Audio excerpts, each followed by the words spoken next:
Get into pick and ban for game number 1. T1 have selected the red side, which is curious. Prioritize the power of the counter pick, most notably for Keen. T1 must have a plan set in stone here, and based on that last game, I'm wondering, are we gonna see something like the Zeri, the Melio be left up and just immediately slam a counter pick here? Because otherwise, I don't know why you're going towards the red side with how many must-bans it feels like there are when you're playing on that end. And also, Life Esports and KT really had some issues when it came to working out what the Melio Yuumi priority is. And so T1 may have seen that and said that we can manipulate the bans in order to make sure that they can once again fall into that trap. And we'll see whether that is what the thought is going to be. Kasante already banned away, of course. Feels like a ban against Faker these days, because he has been so good at it in the mid lane. Still, we're not going to see where it's going to go regardless, as Nico taken off the board as well. I'm fine with it just being a ban of Kasante. Like, that you don't even need anyone who's maybe it's a after Dudu. Yeah, it's a carry ban, I think. Keep it away at this point. That wouldn't even surprise me. The Yuumi, though, going to be also taken away here from Homa. Don't want to prioritize it. Also don't want to give it over, and that does remain something that the LCK prioritizes extremely highly. A lot of other regions, I think, more so on the Zeri, Yuumi end of the spectrum, still really regarding it highly. And he also taken away. Ooh. And Vi still available. Maokai still there as well. And I don't think that Life Esports really care too much about Maokai being open, but they really want Vi. That was actually how they managed to win their game against KT, was largely about what Clid was able to get done there. Zeri, of course, needing to be banned away. So Life Esports, I'd be very surprised if this wasn't just an insta-lock on the Vi. Seems that way. The one thing that does make it through now is Lucian Nami.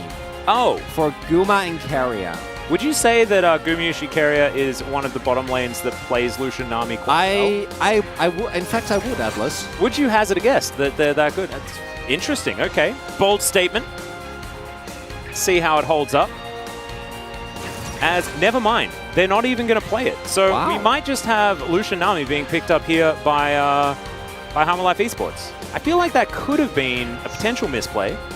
But T1 also just may not be interested in it. They may not think it's that strong right now. We know that we have seen it be utilized to great success, especially with the new Nami build, being able to build Mandate and then that silly item that gives you a bunch of damage and healing and all that sort of cool stuff. Looks like Lucian not going to be picked up here by Viper. And probably just Aphelios Lulu, right? Like, if it ain't broke, don't fix it. I like this better. Otherwise, give them the 1-2 punch from mid-jungle. Is a very strong combination, soon as used to great efficiency. Also, now T1 can either lock in a Lissandra, which we do know has a great matchup into the Ahri, or if the Jace ends up being mid, wonder whether they want to give away what is going to be played or if they want to try and lock it in. The problem, of course, is that a lot of the duos that are available and are still strong, like Lucian Nami, not really going to be available, and it's just going to be the Jax straight up continuing to see the priority on this pick being extremely high here in the LCK. Well, now we need Jarvan to be locked in, and then it's only J champions that could potentially be played on the top side of the map. I'll be here all week. How do you feel about that one? Not great. That's all right. Lucian going to be banned away. I imagine that something else of the AD carry Persuasion will follow suit. Nautilus is a curious one. I would have expected the Lulu to be taken off the board, but it might be that T1 will priority pick their support. Yeah, you got to ban Rakan here, right? Or do you ban Xayah? Actually, I would love a Xayah ban here. Looking at you already having Vi and Ahri. Tom Kench. Kench, okay. So you can just lock in Rakan here and then go Xayah Rakan, which we know T1 loves to play. Something that they're very strong at, good into the amount of dive that's already available. Xayah not necessarily the most exciting into Aphelios. We've seen that matchup go either way, but yeah, I think this makes a ton of sense here for T1. Yep. Almost too comfortable there. So, Life Esports, what are we locking away? Probably just a Lulu, and then Kingen can play whatever he would like into a Jax. Not a lot of great options, to be perfectly honest, but we have seen just play tanks kind of work. Although you need to have a pretty clear game plan around the Jack's late game split push problem that we have seen really get away from some people. Is going to be the Scion that will be the option. And now Life needs to make a decision. They know that it's going to be Zaya Rakan, almost guaranteed. Of course, you know, Gumushi could experiment with something else, but likely just going to be Aphelios Lulu. So after all of the deliberation and the clock ticking down, we went to the most obvious pick on the bottom side of the map. So is it just Zaya? Feels like it makes the most sense. T1 talking everything over. And the T1 composition, I really like the 1-3-1 possibilities that you have with Maokai and Rakan, and especially if you add Zaya as well, you have a core that's really hard to reliably engage on. Okay, that's a Jhin. I am a little surprised. We hadn't really talked yet. I know your opinions on this, but we hadn't really talked yet about the damage profile.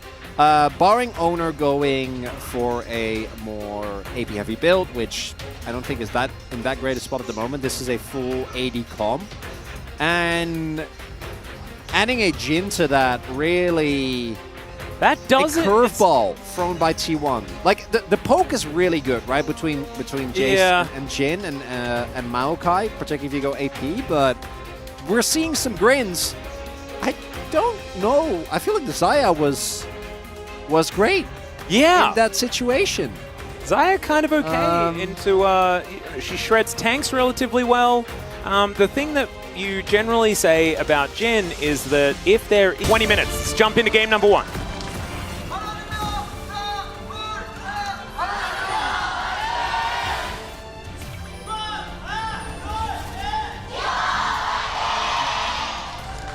All right, both teams' fans are at full voice here in Lore Park today. I was actually quite surprised. Harma Life Esports, on day 1, the fans were a little quiet, a little subdued. Today, losing their minds. You love to see it. Absolutely fantastic.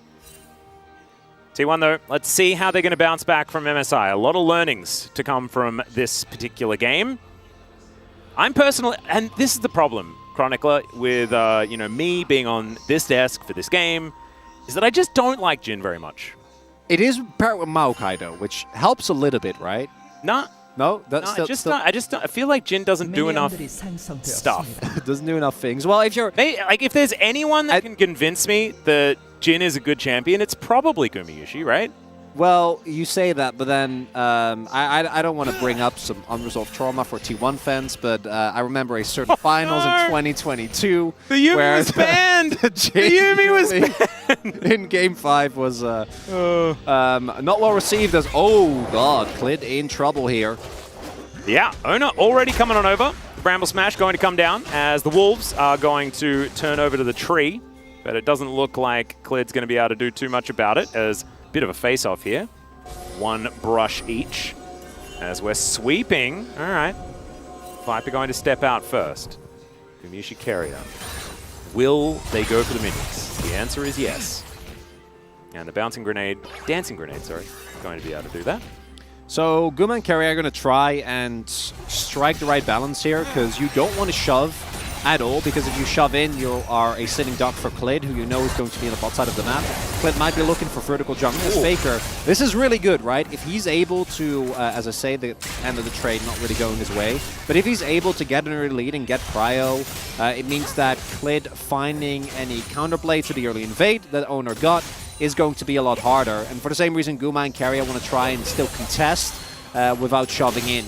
Not to be too open to ganks. We do see now Owner picked up the Wolves, then blue buff Raptors, and is now making his way towards his own bottom half of the jungle, and doesn't look like Clid is going to be able to find anything in return. Ooh, Viper could be in a little bit of trouble, but he does just press Q with his Severum. Not going to find the Calibrum version of it. Should be all right. You can see a fair bit of control here on this bottom side, though, for Harma Life Esports. Playing it out nicely is Viper and Life. Needing a few more buttons are Gumayushi Carrier by the looks of things. As Clid going to try and return the favor here. Gets some vision down. The Sentinel getting mad at Owner for the moment. As Carrier, he will rotate in. And Vault Breaker going to be used. That is not going to be the steal, but that is a lot of damage as Clid going real far forward. Life having to flash to make sure he stays alive. Deadly Flourish will connect as Zeus just doing some between the turrets things as the Jax, much like we saw in the previous game. And okay, that was not... It's not the contest I was expecting Clid to make. However, it wasn't as disastrous as it could have been, but Life not having flash is bad news. Yeah, the big part there was Zeka actually being able to go forwards and be first to the roam, which meant that they had all the confidence. As now Clid, a dive here would be very valuable. Doesn't look like he is going to go for it though. Instead, just opting to get the Gromp. Also, crucially, didn't end up getting the steal on the buff, right? Owner was able to get it. And then, as you mentioned, the flash from Life also had to be invested into a Rakan in particular. It does feel very rough. So T1 bot lane taking a bit of a beating, and the only one that really gets the benefit from this is Zeus, who gets a free back due to knowing where Clid is at that given point in time. Should be all right. Scaria finds the Gleaming Quill, try and keep some health bars healthy on Gumayushi. Vibrant Life, though, is still doing a great job as far as shoving this wave in, and as we can see, as the waves meet, it's about 6 minions, just a little bit under a wave's worth of a lead for the Aphelios Lulu.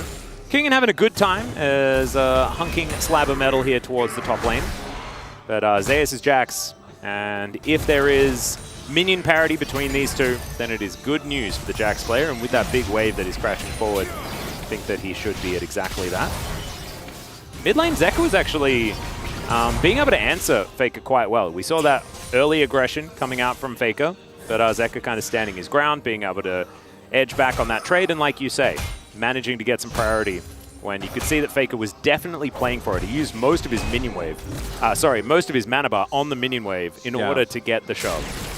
And wasn't able to, but fortunately the T1 bot lane was still able to make their way over. And I actually do think that that might be one of the reasons why they wanted to go for the Jhin instead, right? Trying to maintain a little bit more priority. There's also, obviously, as mentioned, the combination of Maokai and Jhin that is quite strong, can really set up and land a lot of CC chains. There's the poke that Faker and Guma together are going to be able to output. Expectation is that this is just going to be, you know, the standard Stormrazor crit Jhin Showmaker as Owner might flash over the wall here. He is. It's flashing in immediately. Grand entrance. They know that Life doesn't have his flash available. The heal comes down, but I just don't think he's zippy enough. Deadly Flourish will be avoided for the moment as Viper has red-white guns, but it means don't fight for Harma Life Esports as the Lulu will go down. Clear target and executed perfectly here by T1.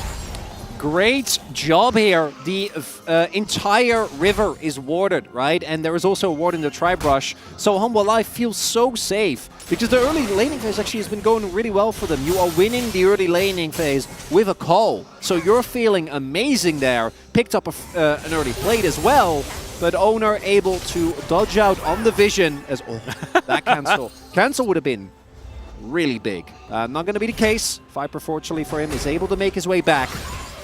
But yeah, like look at the amount of control that they have. And there is, of course, no flash due to Life going for the earlier play. So Owner knows if I flash over the wall here, Life is guaranteed that little bit of alcove gaming, notwithstanding. Clid's making his way over, but no way he's ever getting there in time. Yep. Captive Audience has never been named so well. As Life will make his way back. The flash almost back up and available. And thankfully, Viper didn't have to use his in that incident. And so therefore, they should be able to put pressure on as soon as Life has that one back available. So kill going over to Gumayushi though. That is great news here for T1 in this early stage. And you were talking about getting priority. This may certainly help towards getting that. It's also kind of necessary because when it comes to the CS, actually has been struggling a little bit here. Viper and Life doing a good job of playing very aggressive, very harass-heavy. Like, notice how every time it's so perfectly done there by Viper, getting rid of his final red ammo. Oh, that was satisfying, wasn't it? Feels so good. Oh, man. Beautiful. And then using the red gun in combination with the Lulu shield to, like, basically hard force a trade. Guma doesn't have enough power to really counteract, and keeping the pressure on are Viper and Life here.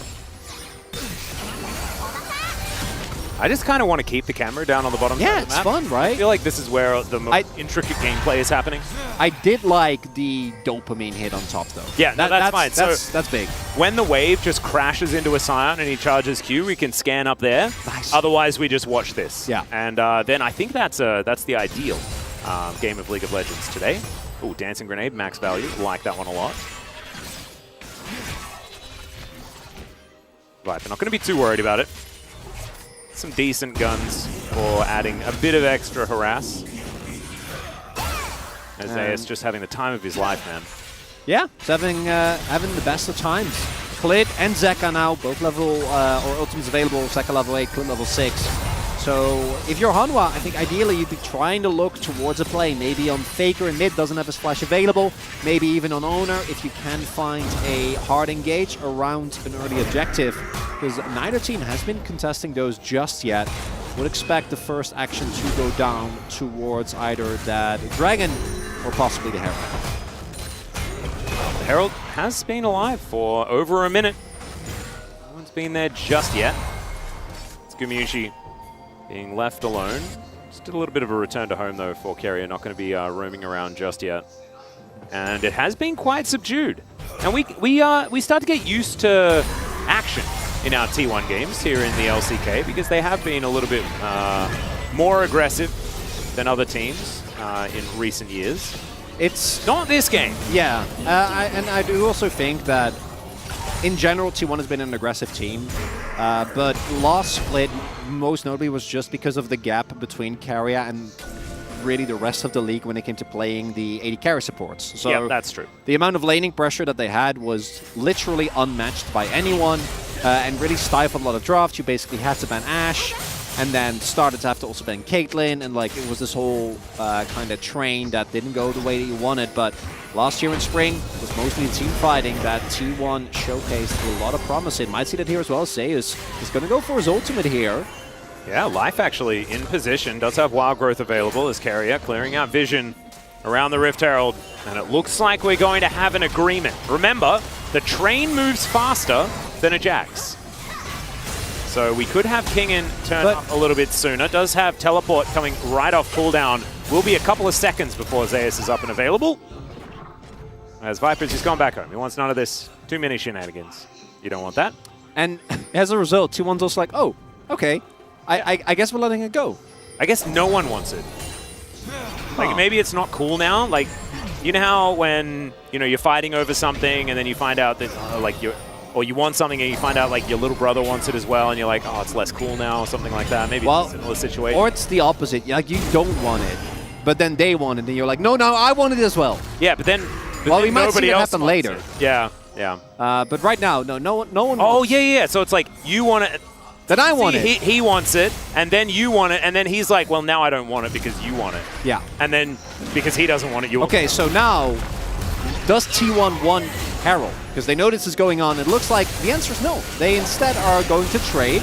All right, Charm is going to connect here, but Zeka still coming out on the lower end of that trade. As I say it, Electrocute kind of helps out. It's Gumiushi here towards his bottom side trying to grab some plates, and it looks like it is just going to be a trade.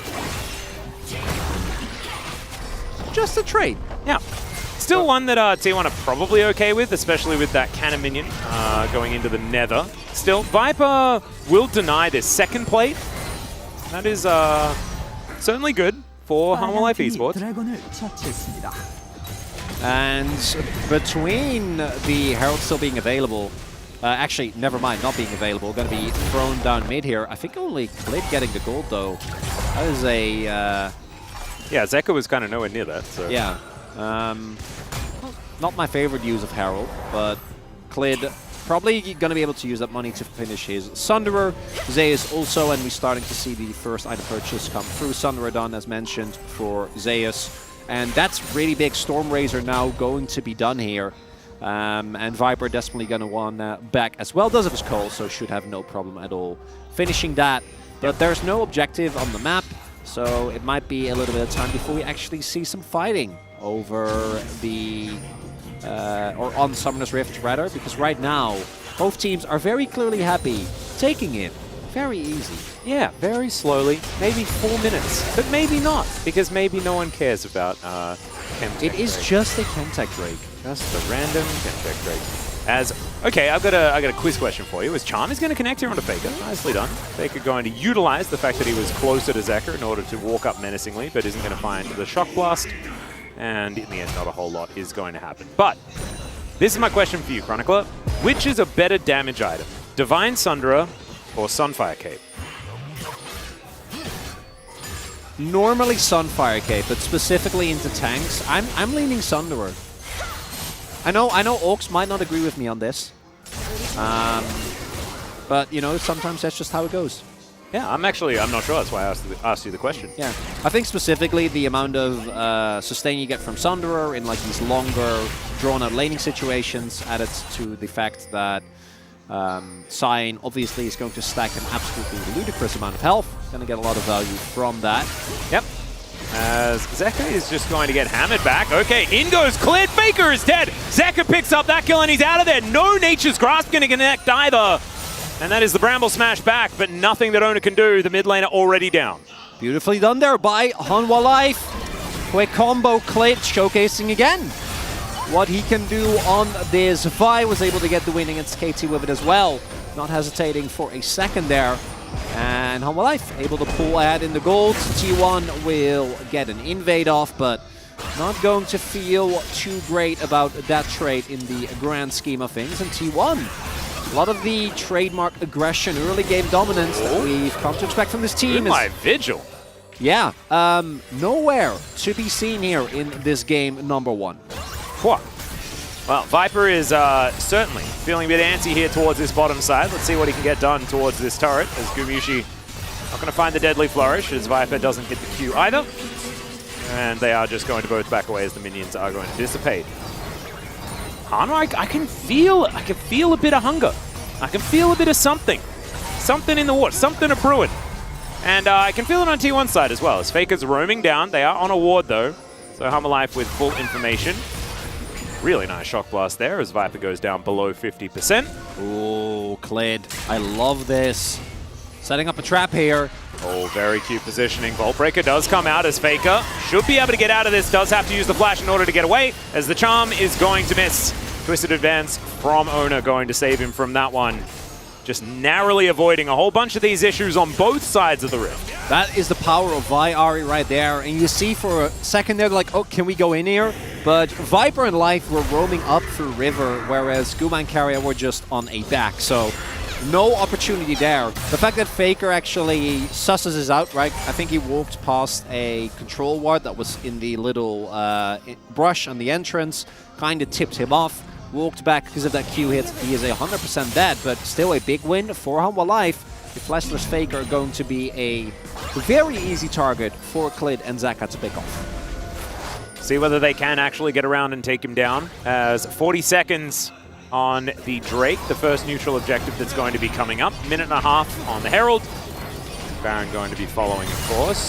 See what the Soul is going to be, of course, with no Chemtech available. The likelihood of a Fun Dragon is quite high. Ocean, probably the worst option.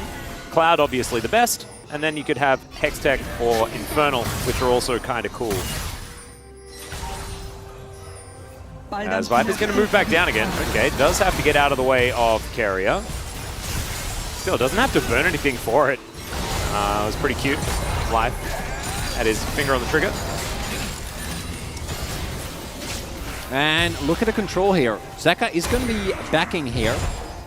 Does mean that he might be late if T1 pull the trigger right now, but they need to set up control here in the river first. Owner also on a back. Now we see Hanwha Life moving over. T1 have a lot of tools to start up fights with the Maokai ultimate, with Carrier as well, but their composition a lot harder to play out correctly, and you need to respect the hard engage from that Vi combined with the Ahri. Oh, I don't know if T1 can. Cannon Minion did get missed, so that is definitely a positive in the T1 camp. However, Drakes are going to be evened out. That is going to be Ocean Soul. A little bit of a miss there on that one, but still going to be valuable. As Zeus looking to grab this turret on the top side. Turret already be taken on bottom side for Hanwha Life Esports, so first turret blood does belong to them. Large reason why they have a bit of a gold advantage right now. As Rift Herald, second one of the game, surely going to be taken down here. And T1 trying to get their own version of that. So one Drake, one Herald apiece. The amount of evenness could not be higher. Oh, and, well, we need the turret to be taken. on the top side as Ona. Okay, cease and desist going to come down as Carrier wondering when he can do anything about this situation as Wild Growth not really going to get too much outside of the flash from Ona there. So a lot of aggression, and you can see Clid, he wants to do stuff, you know? He wants to go in, he wants to be Vi, where it's all violence and punching and things, but there's a lot of disengaging happening on the other side of the rift, and he's not really getting his way.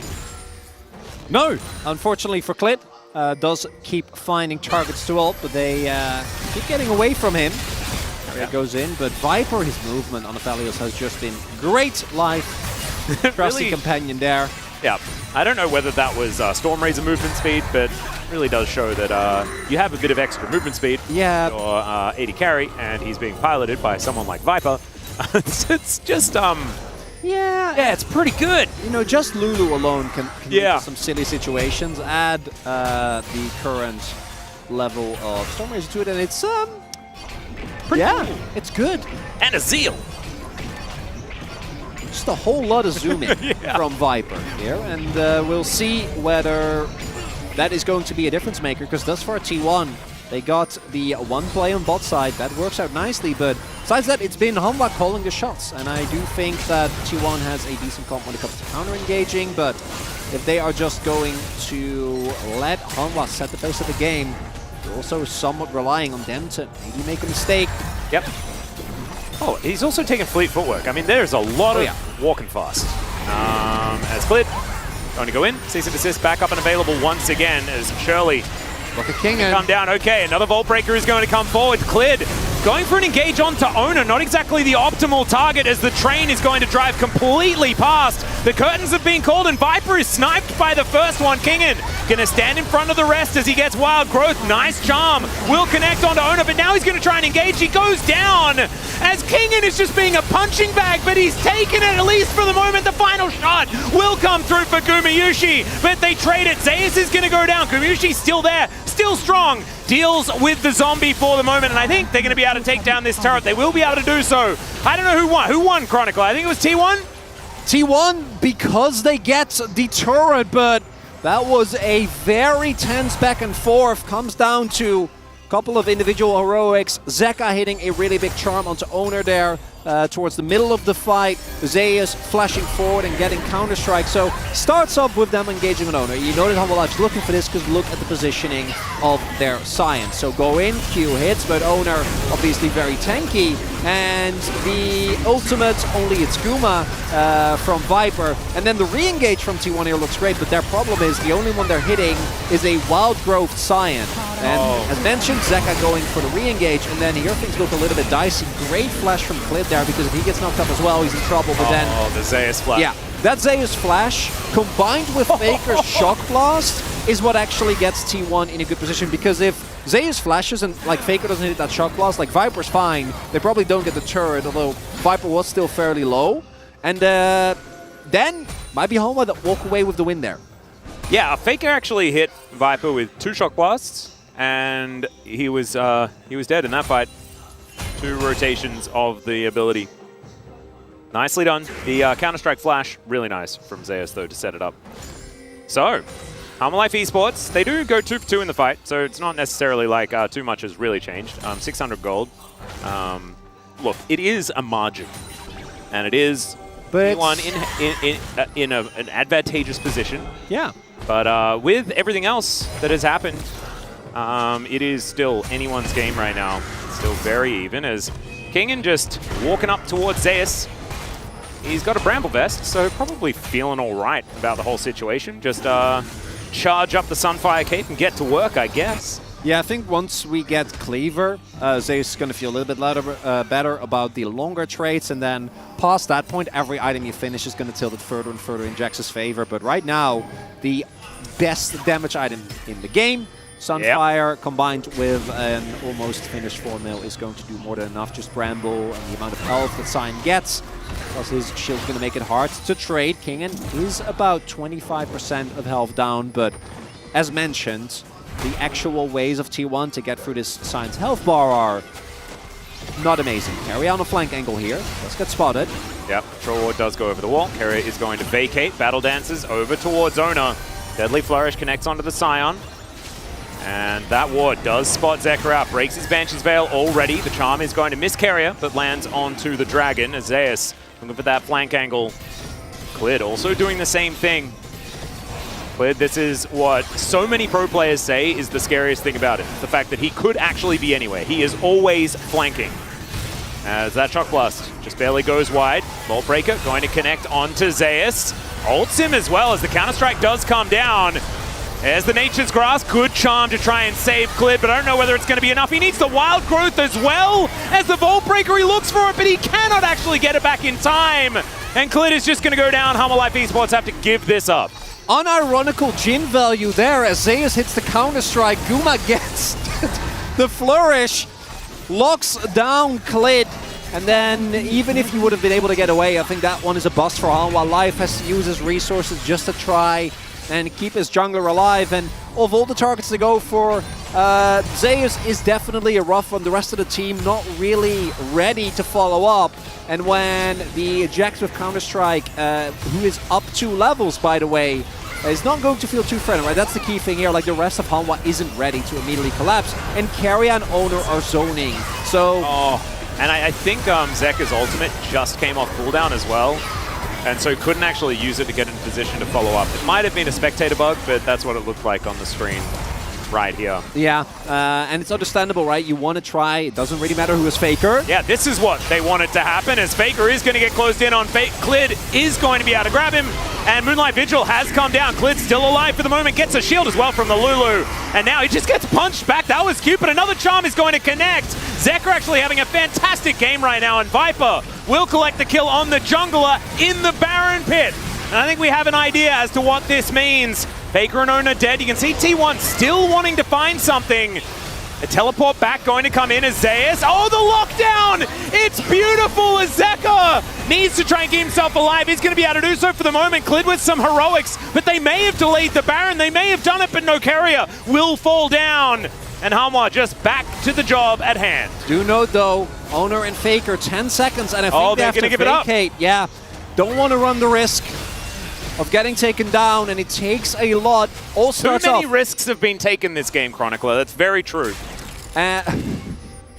Starts off with Zekka setting up a really nice player. They have full control of the vision, and Faker does an okay amount of damage, but ends up going down.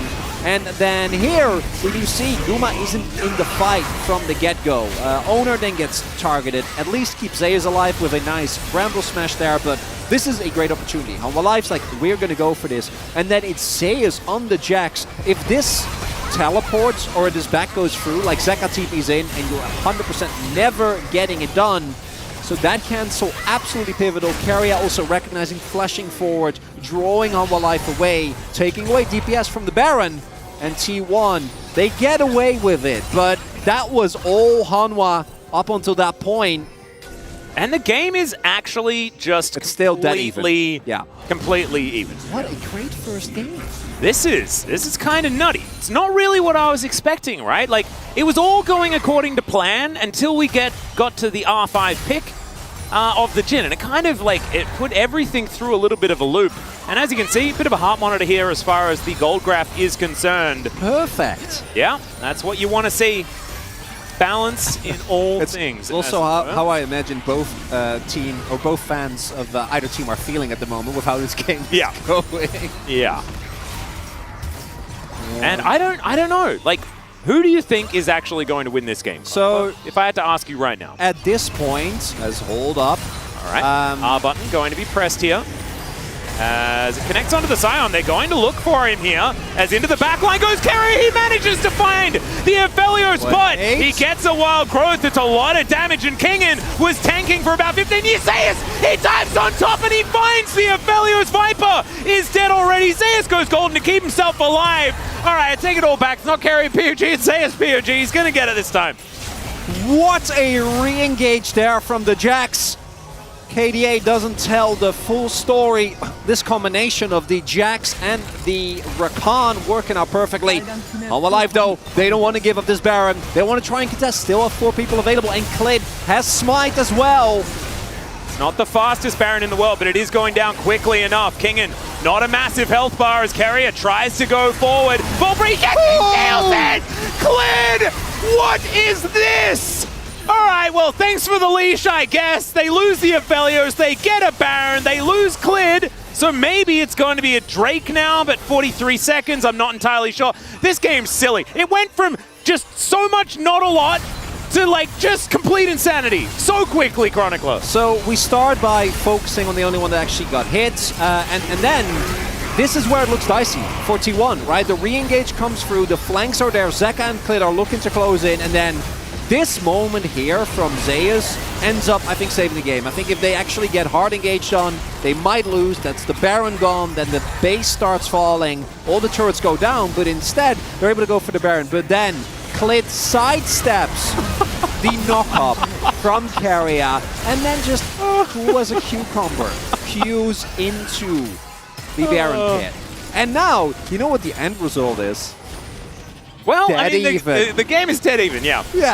There's like all sorts of things happening, but not a lot of them are actually really changing how this one's working. Frost is going to connect there as it is sole point for T1. Ensuing fight is going to come in though as over the wall goes Zeka. Not sure about that one, but he didn't have too many options. Still the Aphelios grabs the kill. The curtains are being called, but they're not doing a whole lot of work. And immediately this time, no stopwatch to break, and Zeus will fall to the cease and desist. And don't forget, Baron buff is available. Minute and a half here for Hanwha Live. They're going to push in. And before we got interrupted by the mid lane fight, you were asking, like, who do you think is going to take it? I think the game stayed dead even. Now obviously favoring Hanwha. But when it comes to a team fighting composition and you have Viper on Aphelios as your AD carry, yeah, you're feeling all right. That changes things a little bit. I got so distracted by Kingen putting that control ward over, basically saying, oh, did I hit him?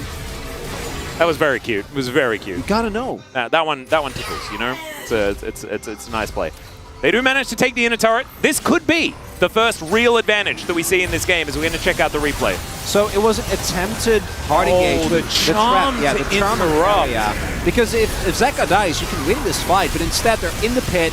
The Viper is completely unmatched, and watch the cancel. Like Clid actually going for the Q ultimate there to ensure that Viper can keep autoing.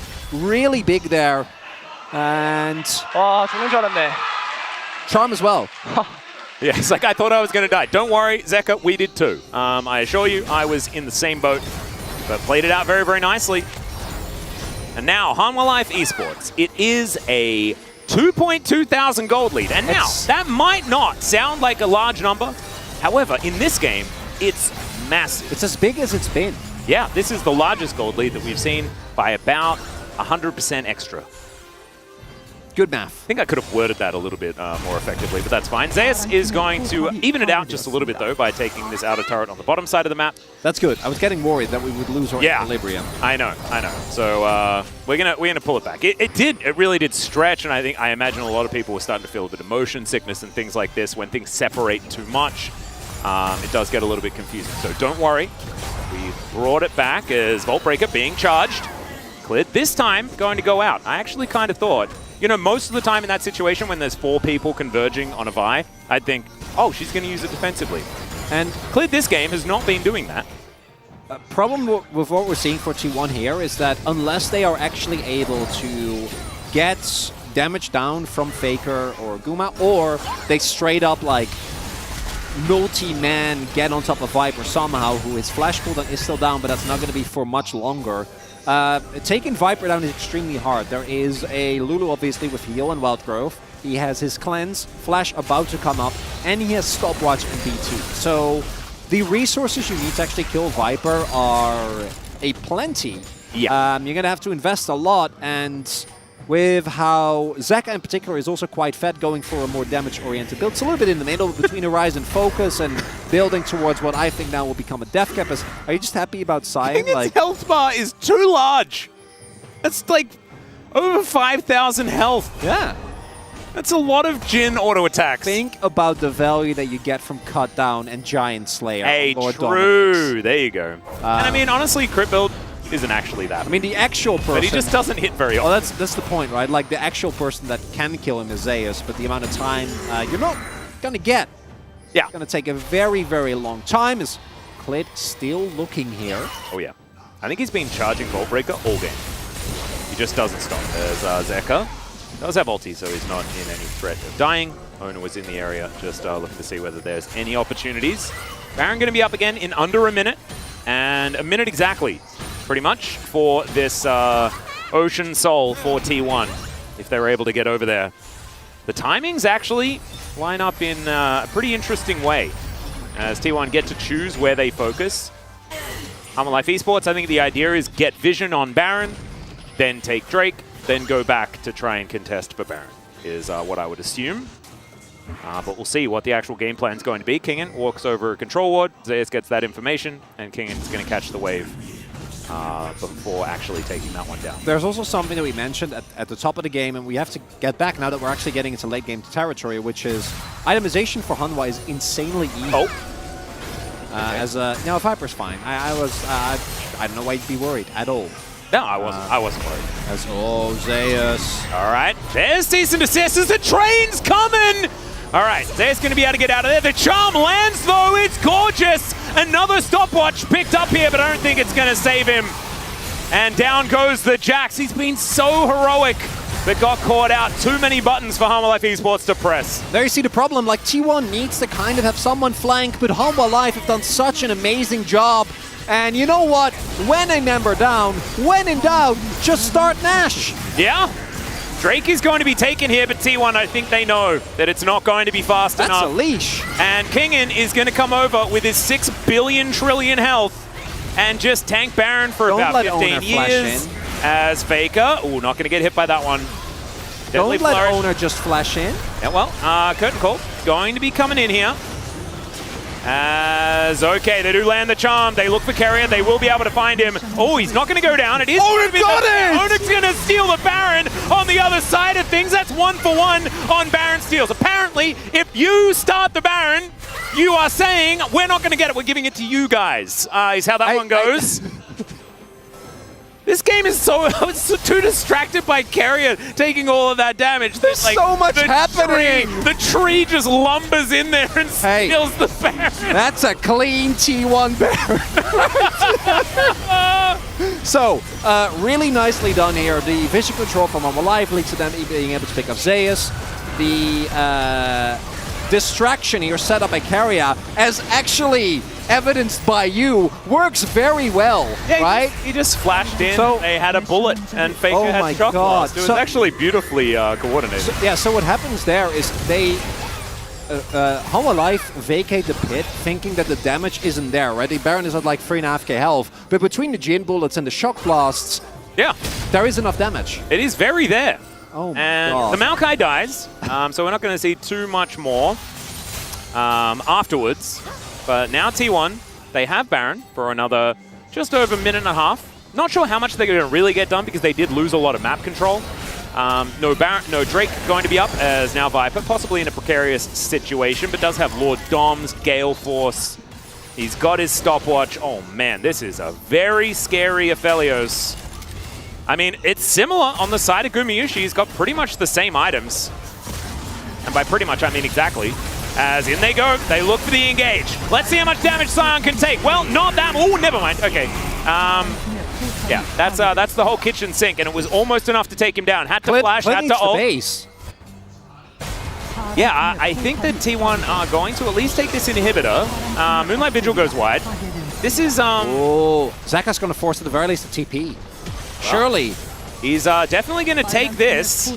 Baron recalls are fast enough, so it's just going to be the inhib turret. Okay, so inhibitor taken, and T1 going to have that advantage. And Chronicler, the gold lead is not there. No. This is a game. I cannot wait for the space.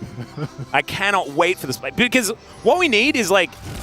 I imagine they're just going through and they're like, oh, this is the highlight. This is the game decider. We haven't had one, but we've had like 50.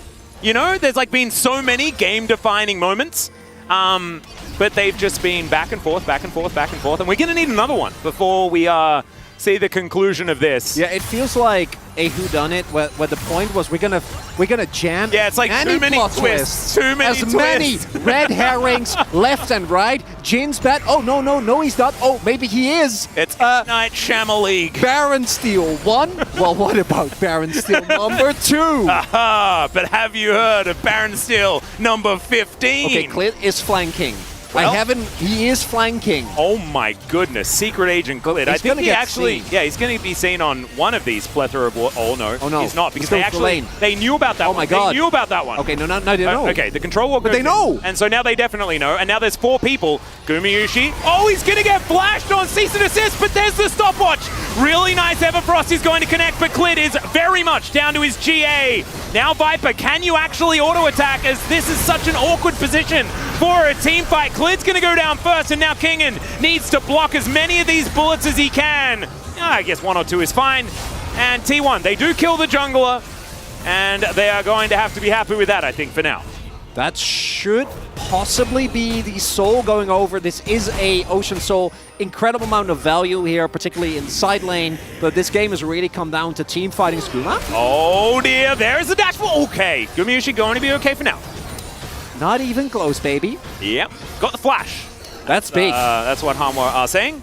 It's a big win here for T1, or for Hanwha Live rather, because it means that Zeka and Clit now have a way of getting onto Guma, but I'm really glad I don't that kill even know. didn't come through, because Hanwha Life Esports do have a slight gold lead right now, and we need to try and keep balance as much as we can.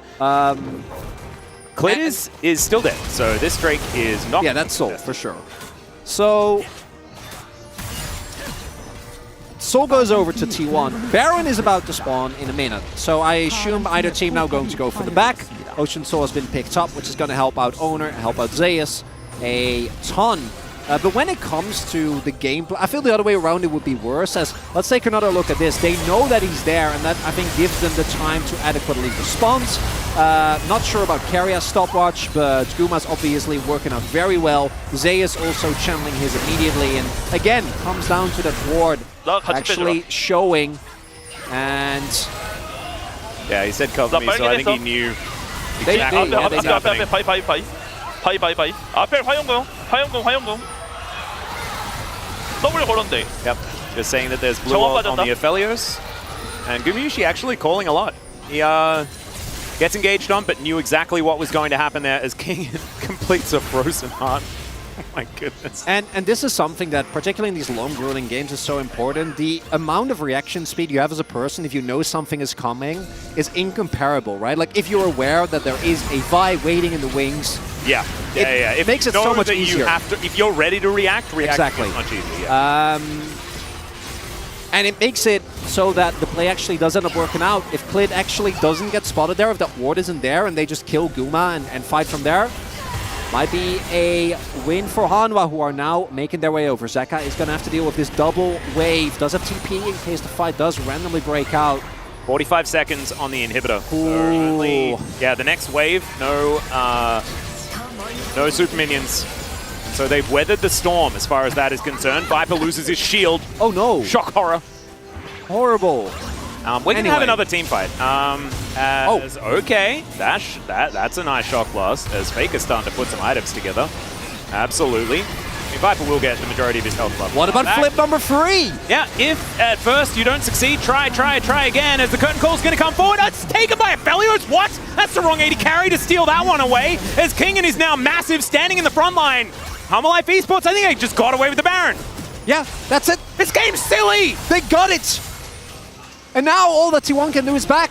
I'm so sorry about the outburst. Oh my god, the inhibitor is going to fall. Is the minions? The minions are the most... Oh, it's gone, Atlas. They've done it. Wait. They've done it. The 6th man. Whoa. And they're also going to be able to take this inhibitor turret on the top side of the map. Is that going to be it? Oh my goodness. Okay, 2 inhibs are down. And they have Baron for another 2.5 minutes. They can go back, buy more items. I mean, there's 6. Zeka is 4-0 and 6 right now. Remember in the last series, like, they lost that first game and he didn't even die once and then remained deathless in game 2, had an incredible series. His KDA after this series, if he keeps this up, is going to be absurd. Oh man. this has been like an emotional roller coaster. Yeah. This game. And I still don't know. No, neither do I. I mean, it's 2,000 gold. So- Like, the items are basically full parity. The only issue is there's an Aphelios in like 43 minutes in the game, and there's a Jhin on the other side. And Yeah. so I'm thinking, like, you know, smart money as far as hyper carry, attack damage carry in the late game. It's probably Aphelios. And I say Safe bet. probably as facetiously as possible because definitely is. And Hyper is so huge. yeah, biggest thing for me is that Kingen can just tank anything that's thrown at him from T1, and the 2 inhibs are going to mean guaranteed pressure. So Humble Life, once 3 inhibs are down, you're done. All right, in goes Zeka, doesn't find the Charm or the Faker, but still gets the flash out. As Ona will get knocked up. Is he going to get changed CC? He is! He gets off the ultimate as now, oh, the Charm! Zeka, you god! And they are going to be able to take down even more. Oh my goodness, taking life into his own hands is Viper. Gale forcing forward. And after the game was neck and neck the entire time. Baron Steel for Baron Steel. Even objectives across the board. Has proven to be a bit stronger here in the LCK. It also means you can't R5 Jhin. So True. that's big. I have a theory. Because What's Guma that? was smiling, you know, he was happy. I think Guma is at the moment the most consistent player on T1. And I think if he says, guys, I think it's a good Jhin angle here, it's up to the rest of his team and the coaching will say, no, no Guma, I know you like the 4th shot, I know you like the crit animations, I know Hey, it feels smooth, I think but it's good we to need get- you. You're getting Xayah, you're getting Jinx, I don't care, you're doing damage. No, do you know what they're doing? They're getting out of their system those things that have been a problem in, you know, Game 5s of international finals and things like that, you know? What's next? They're gonna like give Kingen an Aatrox angle. That's the plan. That is the plan. See whether they can play through it, and if they don't, it's fine. It's game 1 of the summer, match 1 of the summer season. You can recover. Blitzcrank and Vi already taken away. Of course, the Vi ban, something that we've seen on blue side many, many times, is Maokai and Nico off the board here on the Humble Life Esports side. So, Nelia, Yuumi, Zeri, so many things still up and available. The Lucian going all the way through the draft last time around was definitely a curious one. Neither of these squads wanting to take that. Of course, Humble Life Esports haven't enjoyed it quite as much as T1 have, as Lulu to be the ban. Okay, well, so T1 is like ban Milio or else. Yeah, Like that's what's happening here. and then we'll pick Yuumi. Oh, they might. I mean, if Zeri isn't get banned, they might just first pick Zeri, which I am a lot more on board with. I think you have to not ban Milio or Yuumi. Yeah. So you pick Zeri, but you can't, right? No, so you you got a can't. Milio. And then it's Zeri Yuumi on the opposing end.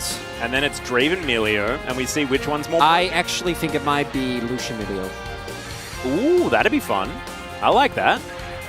You give him a warm hug and he does Yeah, more I feel damage. like, yeah, Lucian Milio is a very impressive lane, and I think we saw, and I think we will again, if we get to late game and you have Viper, even with, I think, the jungle and support on the team still not having always the best of performances, the man can make mountains move, and he's also on what I assume will be Zeri Yuumi, which is a completely bonkers combo, as we have seen many times. I mean, and you don't need to pick it up here, obviously. You can go for a deferred rotation.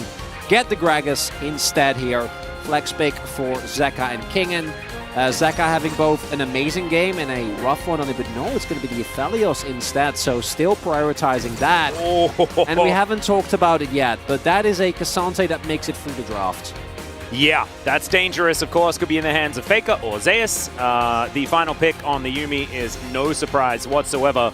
And honestly, this is looking pretty overpowered as far as drafts on both sides. I don't necessarily think I can pick out a clear winner outside of the fact that I witnessed what Dudu did on Cassante yesterday. And that is stuck in my mind just a little bit. The guy just pretty much soloed an entire team. Yeah, but then I think back to what happened when we saw the Vital Zeri getting 2 kills, and then... Oh, and then the sorry, game was over? sorry, it was 3 kills. Yes. And then he killed everyone while being on 3.6k HP. Yeah.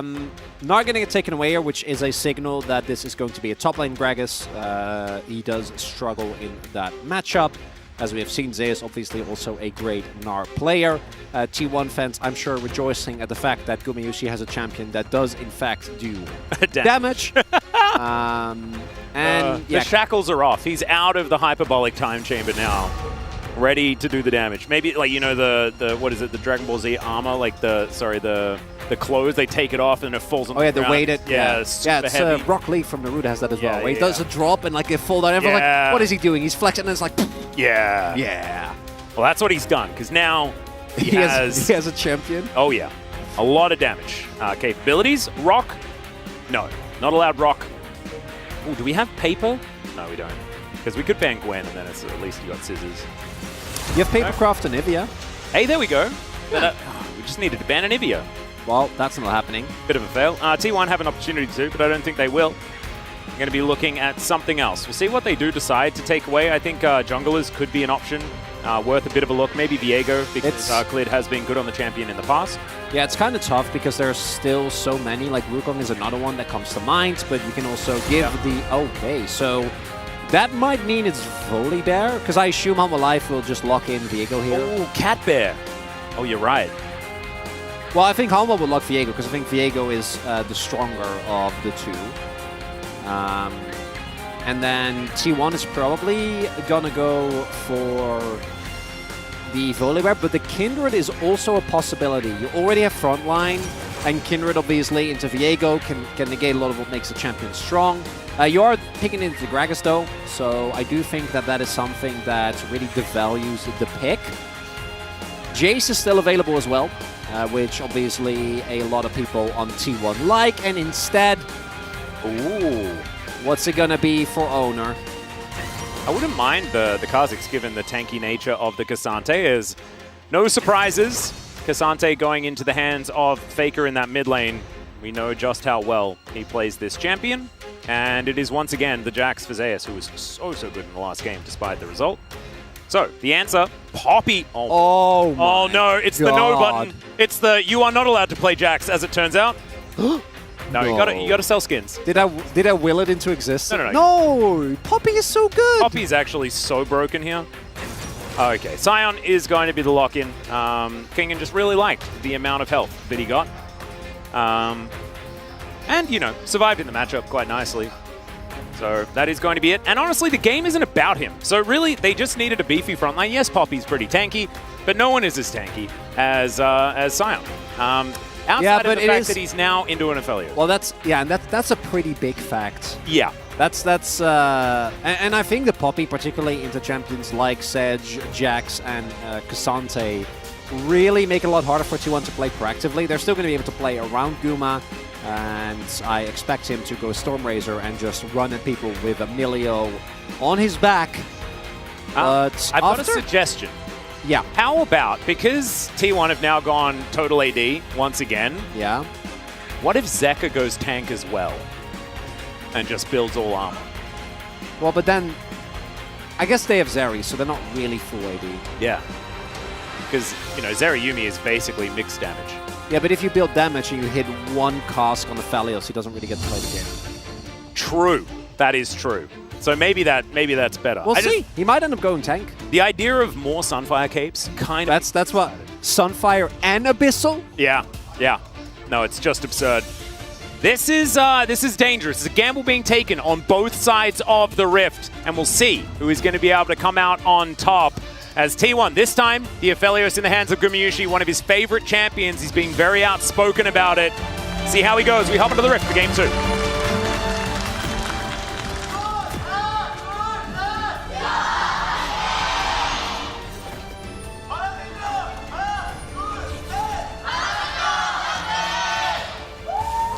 Wow, Hanwha fans actually extraordinarily loud today. I think maybe we are on the Hanwha side of LoL Park here today, and so we can hear them a little bit more acutely. But certainly a full house here at LoL Park, which is absolutely fantastic to see. And it's going late, Chronicler, because our first series was quite a long one, as Zeus going to face check a million people and is going to die. This is, well, not quite yet. They want to give the kill to Viper, and yeah, he will get it. There we go. Should we call Wolf, ask him about the certifications? Are you allowed to give a certification at 1 minute? No, I think there needs to be a multi-kill at least. All right. So, but I do think that we should get him. I've got him on speed. We need him on speed out because the odds of a Zeri moment happening have just skyrocketed. Yes. So, but as I was saying... Is it even a moment if we've already had the moment? Well, I mean, like I said, I don't think this is a moment yet. Yeah, that's true. I mean, he can let us know if he thinks differently. I hold Viper in a very high regard. And despite the fact that I think Philios and Milio are obviously an insanely strong combination, for T1, reliably getting on top of Viper is going to be extremely tough. And like once he hits his item breakpoint, I think he just doesn't care anymore. Like he doesn't care about Jax, doesn't care about Cassante, as we are going to get a replay of this. And yeah, Viper's perspective. What does he say? Nice. Nice. It was It was. It's pretty nice. There we go. Well, Zeker is down quite low on health, but remember, this is Gragas. He takes a drink and is K in most scenarios. As you were talking about item breakpoints, Viper has hit the longsword breakpoint very early. Yeah, that's... and we jest, but I do... Oh, Owner going in here. Yeah, cleared. Going to be wise to it, at least for the moment, and some control in the mid lane for Faker, meaning that Owner will be able to win out on this little scuffle, most likely. Glid does have knowledge, but still not going to be able to get that smite, and Owner will be able to steal it away. Nice work putting pressure down on this Sejuani so far, as Kingin just dealing with this full wave of minions, and that means that Glid's going to be in trouble. Zeker and Faker fighting it out. Faker seeing what he can do here, as there is the bop. Does he have another barrel? A few more autos are going to be necessary, as in comes Owner, and I think Faker may have baited it out. He finds the Q, and that is a very dead Gragas. First blood goes to Owner. Sorry, second blood. Sorry, it was the 1 minute kill actually really got to me, but basically first blood in a real game, right? And big moment there. 41 getting above the invade on top side. Immediately Zeus keeping track, knowing where Klid is, which means that Faker and Owner can go for the play. Zeka also was aware that Owner was on the top half of the map, so getting overly ambitious there, getting promptly punished. And that means that for now, T1 able to actually take some control in the early game. It's the part that I think we were the most impressed by in the entirety of Spring. This team, when getting early leads, would be extremely proactive. Yes, in the previous game they were able to hang on, but both, I think, due to some drafting as well as in-game decisions, unable to actually push it over the finish line. It was just a weird game. It was a very weird game. It was not a good game in some ways, but it was definitely a ride. It was. It was a good ride. Some things happened. They really... Events transpired, and they really happened. Yes. You know what I mean? Yeah. Well, I mean, I do. I was there with you. But I don't know if everyone else listening knows. I think they do. Because they were there too. So, I think you guys know. It's just severity of the amount of happenings that occurred. Severity? It's a severity. Of the amount of happenings? Yeah. How to say absolutely nothing while saying a lot. It's an art form. Okay, here we are. We're going to check this one out once again. And Faker, honestly, just baiting Zeka into this one. And it looks a little dicey there, right, as he is tanking the minion wave, but the burst not going to be enough, and Zeka, even without taking the turret shot, would have pretty much guaranteed been dead here. There was plenty of collapse opportunity. Even the dash positioning there from Faker to maximize the likelihood that he was going to hit the Q. Yeah. Really nicely played. But Zeka overextending a little bit on this Gragas, and we've had, there's been mixed reviews of Zeka's Gragas. He did have one good game in the previous series that Harma Life Esports played earlier this week. It really does feel like the story of Zeka in 2023 is, which Zeka do you get? Yeah. Because... I mean, that last Ari game was pretty good. Yeah. That was an amazing game. And then in this game, he is falling behind very early on, opened himself into a gang where, again, owner's positioning could reasonably be inferred off of the fact that he invaded Clit and is still, as we speak, invading, although, oh. Yeah, dangerous scenario is Kingen. He's charging the Q that is definitely not going to hit owner. But that was what he had to offer. He's going to have to accept it. Zeka just taking a bit more of a drink here in this mid lane. And Clit is going to tell owner to leave, but still doing a great job. Here's the T1 jungler. Is cast to push Faker underneath the turret, but once again, it's all a bait. Every time this seems to happen, it is when owner is right there. And I think this game is going to give us an answer to a very, very contentious and important question. What's that? Cassante or Zerayumi? Ooh, but there's Melia. I mean, there's a lot of factors here. But I really want to hone in on those. Yeah. Specifically. Well, and by the end of this game, we will know. Definitively. We will. So far, Gumiushi has just been huddled around a cozy campfire having a great time. And it's been difficult for Viper and Life in this laning phase. Of course, Yumi X is not necessarily a laning duo, regardless. We have seen them do a little bit better than this as T1. On this Drake, they are going to be able to secure it as the fight is going to break out. Kingen is down here towards his bottom side at 7 minutes. In the meantime, Clit is already dead and the Scion has just left. And now Viper and Life are in trouble. Viper trying to stay alive, and he will be able to flash away. The You and Me is going to get Life out of there as well, but they have no summoner spells, and Zeus was top lane the whole time. Oh boy, it's a 6-game angle, Atlas. That's what we're looking at here, because Humble Life, everything goes wrong. They lose the skirmish in the river. Viper and Life started the fight thinking that Kingen is gonna aid them. That does not end up being the case. He tries to salvage the play, but only gets Faker's flash. And meanwhile, Jax has been going unbothered, untethered, in his lane, in his elements, and flourishing by himself. An unbothered Jax is a terrifying thing to deal with, especially when it's being piloted by Zeus. We saw how good he was in the last game, and I don't think that is going to change with a few minutes in between games. Clit up here towards his top side. Just going to be clearing out his own jungle if he is allowed to, as we're going to check out this replay once again.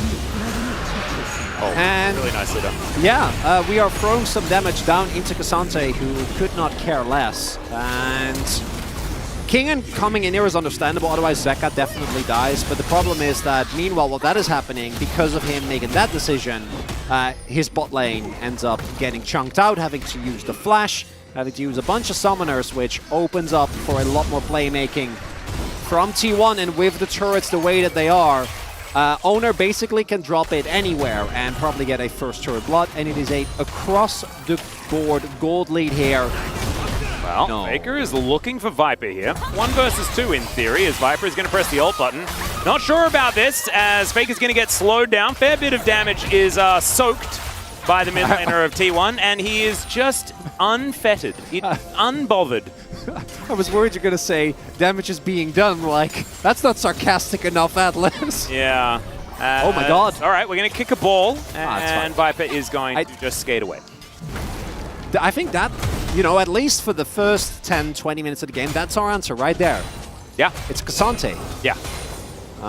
Yeah, I think Cassante might be a bit of the problem. And with how the game is going, I don't know if we're ever getting to the Zerayumi part of the story. Maybe it's not their game. True. Maybe it's not about them. Well, right now, not a lot of items on the Zeri. You generally need a few before you're really an issue. As Carrier puts down the campfire, and they're going to look for some extra plates here. Should be able to get them, as Faker once again scuffling with Zeka, and of course, Owner in possession. Faker doesn't need him. That's a solo kill, and that is all too easy. From the POG from game number 1, and Faker is just toying with him now. That is, I like, you get the Sejuani with 2 melees, and then Owner is barely necessary, man. He's like, it's so good, he's not even needed. So, This is a perfect... Oh, teleport behind them. All right, let's see what they can actually do here as the Prowling Projectile will connect. The answering teleport is going to come forward. They're looking for Keria first, but Zeus will turn up, and now Zeka could be in an awkward position. He's going to have to flash, and he does so. Gets the Yuumi to help him out there as Kingen was trying to get in position for a train and decides that this one's out of service. He's just going to lumber away. Yeah, what we're seeing here is the coming together of a Game 2 Hanwha, which have generally not been great, and a Game 2 T1, who after a, lackluster first game, come back and say, no, we want to do over. Yeah. And we want to do it well. In this game, they're doing it well, as it is just a straight-up solo kill. Here, Faker gets positioning, able to drag him back, then hits the all-out. And because there's no flash, like Zeka has two options, either path up top, and Faker obviously gets the W on the ultimate, and you die, or you try to path up and then Owner catches you, so... I mean, if that was Gragas from 6 years ago, you wouldn't be able to W that. But now the wind-up time, it takes him 11 years to get the barrel out from his back pocket. I think it's okay that old Gragas barrel is no longer I think so, with us. too. I think so, too. I'm not too bothered by it. No. It's all right. Let's see. Viper is now the last hope for Hanwha Life Esports. There is nothing else, and he's going to have to do it against about as many odds as you can possibly get. As Owner is just stealing all of their stuff, and Gumayusi Keria will be getting this turret very, very soon. Still, Viper does at least have some farm. There is that. But that is the beginning of the end. The good news, and Stormrazor being finished first, is another thing that Are we going crit Zeri? Yeah, we saw that in Challenger. So I do have a lot more faith in Viper to pull that off, but might also be maybe it's just Stormrazor Trinity Force. could be what I'm mostly wondering is, like, is this a call that he made because he feels like you're very far behind and the immediate power spike of Stormrazor is a lot higher? Could be that as well. Yep. Could be him just going Stormrazor or Triforce rather next. But I feel like the value does really diminish. Zeri gank, he's going to dive forward. There's the final chapter. Zeus should be going down here, and they are going to be able to get him. So already, I mean, look at that Stormrazor value. Extraordinary. Built it, completed it. Chronicler's looking at me quizzically. I don't think quizzically immediately got a kill. You know, if Viper can keep picking up kills like this, it's only a 400 gold lead for Gumayusi. That is surmountable. I like how you say, but it only is. a 400. Yeah, that's true. Fine. You're ignoring the bajillion gold lead for everyone else. Well, yeah, if T1 keeps running in one by one, and Viper keeps picking up kills, game's winnable, Atlas. True. Anything's win. Anything could happen. We had the weirdest and most wonderful game in game number one. It just shows that, honestly, if you believe enough, anything is possible. Zeka will pick up this minion wave, try and deny that one from going down. So far, 2 turrets been taken here for T1. Hanwha Life Esports not yet on the board as far as that is concerned. 5,000 gold is the collective lead. Yeah, and as expected, it will not end up being the Triforce Zeri. And I do think that build is somewhat locked in, right? You really need to go for the specific combination of items. Does make a ton of sense. Life also rushed Ardent, so this truly is. There is one, well, you know, I guess Life also counts. But it really is a one-man army of Viper with a mission. Yes, and he is not the, like, tank bruiser Zeri that we saw building Sterix Gauge yesterday. Yeah. It was absolutely terrifying. It is far more of the glass cannon. Viper's positioning is going to be so key.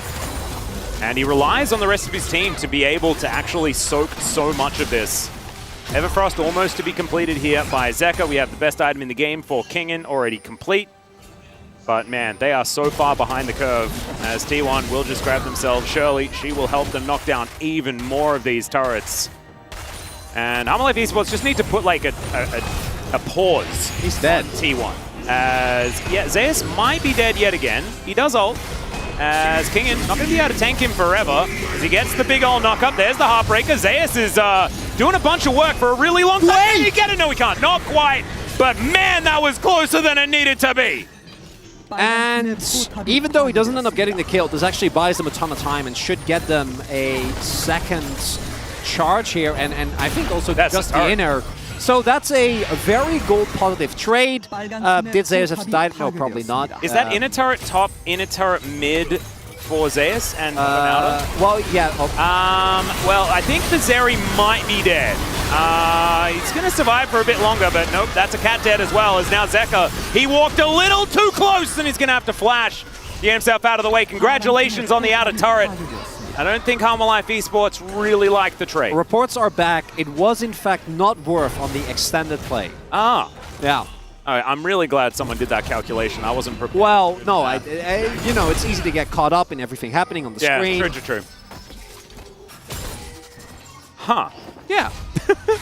All right, let's have a look at it again, as this was Zeus being caught out and almost managing to turn it into a 1v2 victory. Yeah, crucial here is Zeus opts not to flash, as we do get the Q from Kingen.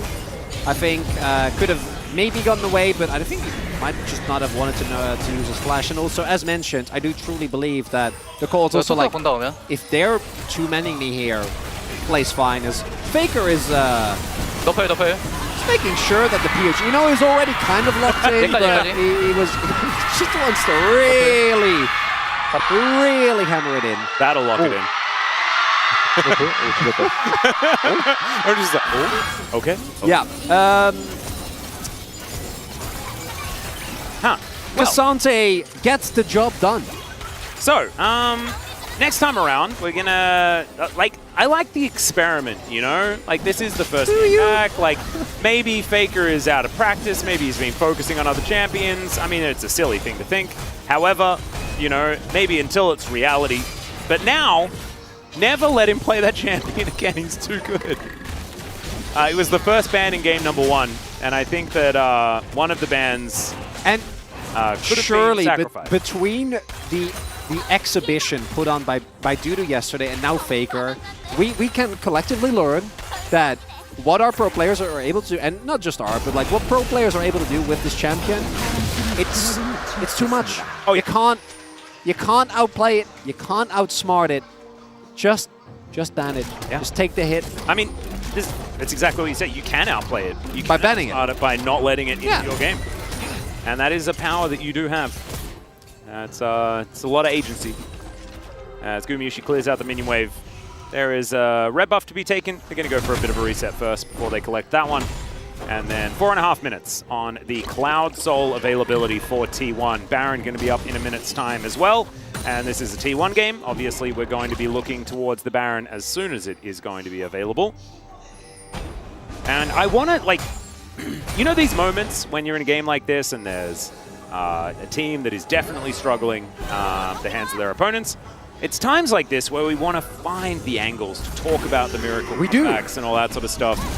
I don't think they exist, as Kingen is going to have to flash. Nice little drift as he avoids the wall, and he will be able to survive. Has to press a lot of long cooldowns in order to get there, though. As Viper dashes away immediately. Like, Gumayusi right-clicks on him, and he's like, nope. Get me out of here. As cleared underneath his inner, they're going to get the teleport from Zeka. And the Scion is moving on over as well. We'll see whether they can actually get anything here as Faker just dashes to the side. Not even 50% of his health bar has gone just yet. Phalanx attempting to be installed here. Jack shows some stone play. Yeah. He's not going to die? Nope. Nemo on side, we do have Zeus attempting to shove, but do note, without Baron, actually getting this is a little bit tough. It is up. It's 20 minutes. Well, Faker once again. There is the Glacial Prison. Zeka managing to body slam beforehand, but still, they're just going to buy enough space, get themselves the inner, and that is all you need to do. I think it's time. I think we go Baron. Oh, is it flipping time?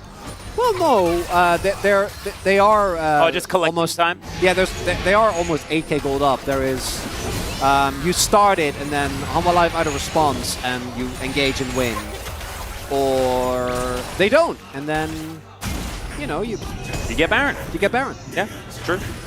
Well, it's been alive for 45 seconds. On average, I feel like that is one of the longer amounts of time that Baron has survived in a T1 game. If you include all of the games this year, they've been very adamant about taking it as soon as possible. 7,000 gold is the approximate lead, and so a game like this would certainly be one where you'd recommend going for it ASAP, just to continue snowballing this lead. Vision to be cleared out first, though, as Zeus moves over, and Kingen, yeah, this time he does have the train, so he can drift away, and is just going to crash into this brush for a moment. Gives him a thumbs up, and he's going to be A-okay. So, T1 just continue tidying up mini waves, collecting more money, and trying to block Life Esports from collecting their own jungle. This is the kind of suffocation that this team has been very good at. But I'd like to see them go for a Baron, just because I feel like there's not a lot of response available here for Life Esports. Gumayusi, Campfire, up and ready. As long as you don't flip it, you'll be completely fine, right? We joke a lot, but all you need to ensure is owner. All right. I think he's insured. He's fine. Arctic Assault going to help him out there. Ooh, look at Viper. Okay. Does have the Runons. Still wants Navari Quick Blades as soon as he possibly can find them. And, oh, Cliff manages to get the chickens. There are some positives coming through. But this is Baron time. They get a bunch of trinkets out from Life as Zeus on a gorgeous flank. Look at this. They dive on top of Clid. He's going to flash. Heartbreaker is going to get him out of there. As there's the ult from Viper. He's doing a fair bit of damage, and now Faker, who is dealing with Zeker and Kingen, is going to back away as well, but they're just going to wait it out. They'll wait it out. They'll go towards the Baron yet again, and then there won't be any electrocution to worry about. Crucial there is that now the ultimate from Viper is down. Same for the summoners from Life. T1 still taking a risk here. They certainly are. Zeker moving forward. There's the cask. It is the secure for Owner. And all 5 members alive here for T1. Pretty clean on the tape. Crucially, no Clid. He was completely chunked, so T1 see the opportunity. That, though, is a reminder that if you botch and engage and Viper goes unmatched, you're in deep trouble as teleport coming in. Yep, Kingen was walking down, and then he's decided, no, I would prefer not to do that. He's very close to having his flashback available as Life Esports are going to get the cavalry together, teleport in from Zeka, and T1 are going to say, oh, that'll do. They'll grab themselves a Cloud Soul, best soul in the game, no bias, and set up for, you know, potentially in 5 minutes' time, Exodia's on the board. Stacked deck. I do gotta say, though, I would love for T1 to actually go and make sure that they end the game on this. Even if they don't, the position that they're in currently, right, like an almost 10 gold lead, 9k at the moment. They have a Fed Aphelios, they have an amazing front line. But I'd still be a little bit worried if Quick Blades does get finished, right? You just don't want to take the risk, so use your Baron to shove out maximally, get those inhibs down, and really lock Homeland their base. Opportunity for T1 here to bring us to a 6th game of the day. It is still Zeri as Clid is trying to be sneaky around here. Ona not really too worried about the damage though, as Faker will get knocked up momentarily. A little bit of a stun, but they're just so tanky. Glacial Prison is going to connect there as going golden is Zeka. He hasn't had the greatest of times. He will be taken down. That is a kill for Gumayusi. Can he get more? Inhibitor going to be the next thing on the menu is now Faker dashing forward, just testing Viper. And they'll take a second inhib as well. The turret just like paper as Faker was dashing forward. Does have a cozy campfire to go back to here as Carrier keeping everyone happy and healthy. And Gumayusi will find the snare. There's the cleanse onto Viper, but he just dies, just explodes. It's so much damage from this Aphelios. It's a double kill. Now Kingen will be on the fountain, keeping his cat safe, but not his Nexus. And T1 will bring us to a game 3 in incredibly decisive fashion. Game number 1 was a back and... Justice for Chronicler, everyone. Life Esports, confusingly, mind-blowingly, are going to pick red side. And I'm going to do the math here. Amount of wins on blue side, 2. Amount of losses, I have no 0. idea. I don't know. Like, and red side, amount of losses, 3. You must have something crazy. And if Cassandre makes it through, and T1 gets it again, then I will not speak too much because I'll have to push down a whole lot of anger. That's now healthy, so I'll just be silent. Yeah, don't bottle it. Definitely let it out. This is a safe space, Chronicler. You can talk to me. You can talk to Twitch chat. G-Sun's listening. Yeah. Yeah. No, it's totally fine. I'm not liking the direction where we are going. Well, it's the same, except the Cassante will be banned away. And so what slips through instead? Maokai. And so now Melio will be locked in. And Harmolife Esports, what are they going to go for? I would suggest picking away one of the things that was a gigantic problem. But I think the Zerayumi was still, I mean, it's still broken, right? I don't know about the Gragas, but that's fine. We're going to lock that one in yet again. And I think if it ain't broke, you don't fix it. So maybe it's just Melio Aphelios again, and then maybe priority pick the Jax because it was just so good, and they blind picked it last time, worked out fine. Might be the angle here. Aphelios for Guma, we're obviously not going to complain about. Pick is still extremely high priority. You know, Guma loves it himself, is very confident on it, very comfortable. Team knows how to play around it. And, as mentioned, with Melio, it becomes extremely oppressive. Would also not be surprised if we end up seeing a jungle pick up here. But no, it is just going to be the straight-up Ahri here, and yeah, you basically have to lock in Yumi.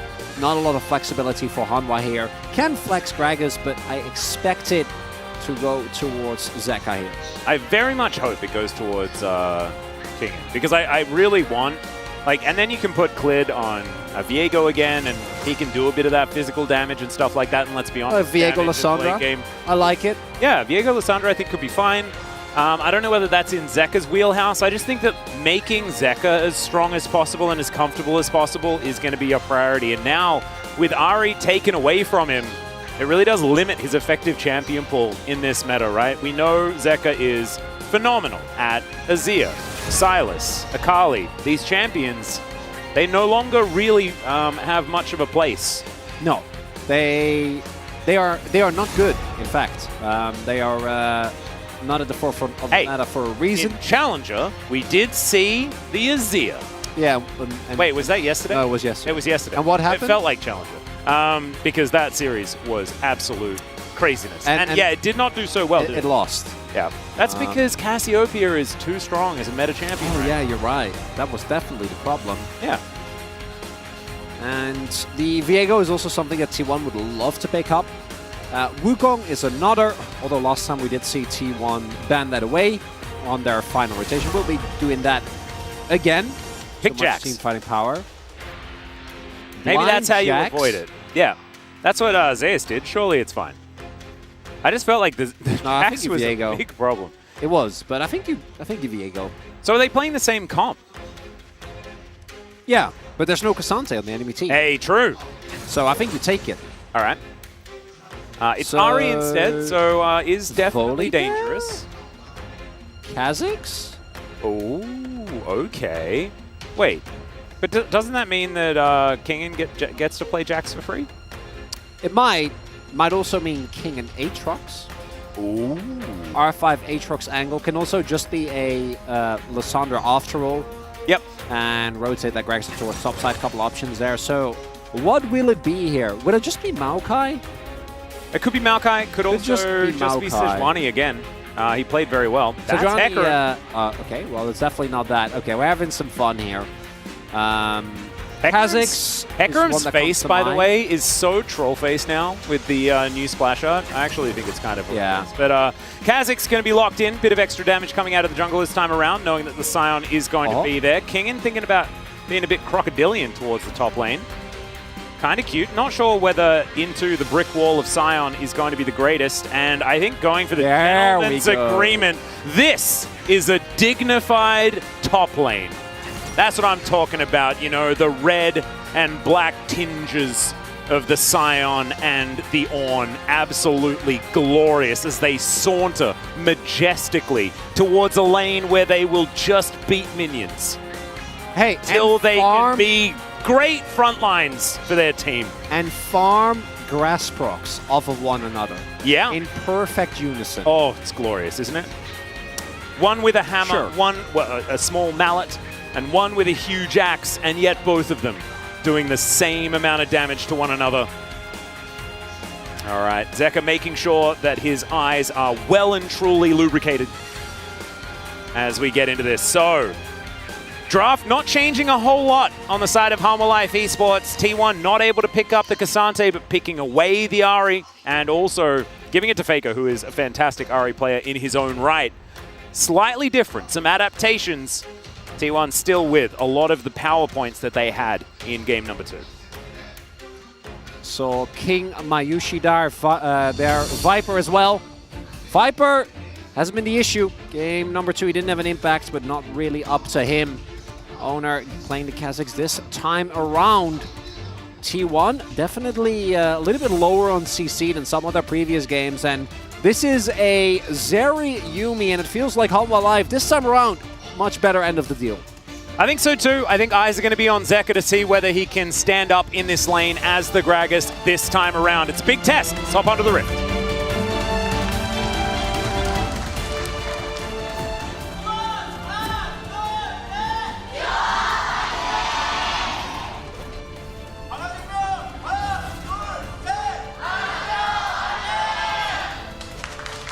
All right, ladies and gentlemen, the skin coordination actually fantastic between Clid and Viper. You love to see it. Also, the Yuumi skin working out very well. Look at the color coordination. You love it. Kingen just having a great time, of course. Very, very comfortable on this on. Was by far his best pick last year. This year, all the time. He's just very, very good. As Halma Life set up a ward and just park themselves here in this lane. I believe Zeka has gone for exactly the same skin. But yeah, look at that. Like this Viego skin. And then like it's basically the same as the Zeri. Very, very cool. Kingen just having a good dance. Little worried. No. No, actually hitting each other, guys. Come on. Is this Tryndamere Scion? Tryndamere Malphite Scion? It's just similar colorway based Tryndamere. I thought there was more to it than that. No, it's not. Sure. I don't think that far most of the time. Okay. Well, we're seeing something that we've been seeing a lot, which is a sign helping out with the early clear. Kazakh's always happy when he has solitary targets because of the isolation damage on his Q. Early damage coming through here as expected. Yuma and Carriot were able to take a pretty decisive lead early on in the last game as well. Even though Viper and Life held on, plates going in favor of this Aphelios and Emilio combo. And gotta expect Yuma and Carriot to want to do that again this time around. And Cozy Campfire being taken at level 1 is quite interesting. We don't often see it. It's got an incredibly long cooldown. And so leaves them without too many buttons to press from their Emilio's perspective. Of course, has it back available now. But not often what you see. Kind of cool. Level 2 now going to be gained as once again. Not going to get the moonshot, and therefore, Halma Life Esports not going to take too much harass from this scenario. Prowling Projectile does not prowl effectively enough. And that's one of the big benefits, right? Playing into specifically Zeri and Yuumi. You get away with some greedier choices. Don't need Q at all, because what are they going to do? Jump into you? Not really likely. So on a highlight, Ghost for Guma here, so really going, it makes sense, there's not that much to cleanse on the opposing side. Going for the Ghost, both for some additional safety in lane when it comes to making your way back to your own turret. Playing aggressively, if you want, in skirmishes. And obviously, late game team fighting. Main reason why the Ghost has been so popular on both the Jinx and the Aphelios. Jinx, of course, definitely dropping in priority in the meta. Yeah, it certainly has. We have seen it have some success, even on this patch, but certainly not like it used to.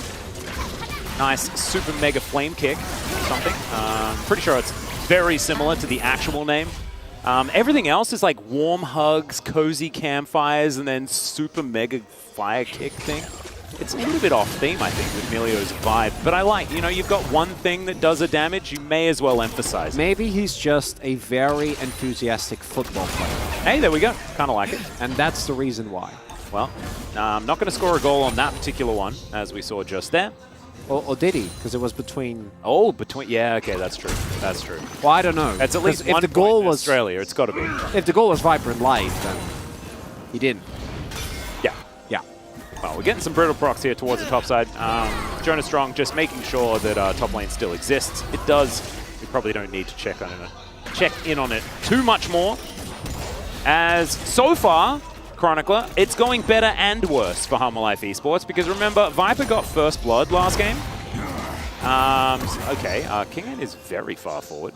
Just breathing on the Scion a little bit. A bit more aggression than I was promised in my Scion versus Ornn lane. But yes, Viper doesn't have that first blood, but also things haven't kind of fallen off the rails as much as they did quite early on. As Clid going to make his way in, see whether they can get something here as Zekka is just going to flash body slam, finds the charm, but it's on to Clid, and Clid's just going to be able to grab it. Dives under the turret. I'm not sure whether you really wanted to do that, however, he is going to survive at least after sacrificing 100% of his health bar to the turret gods.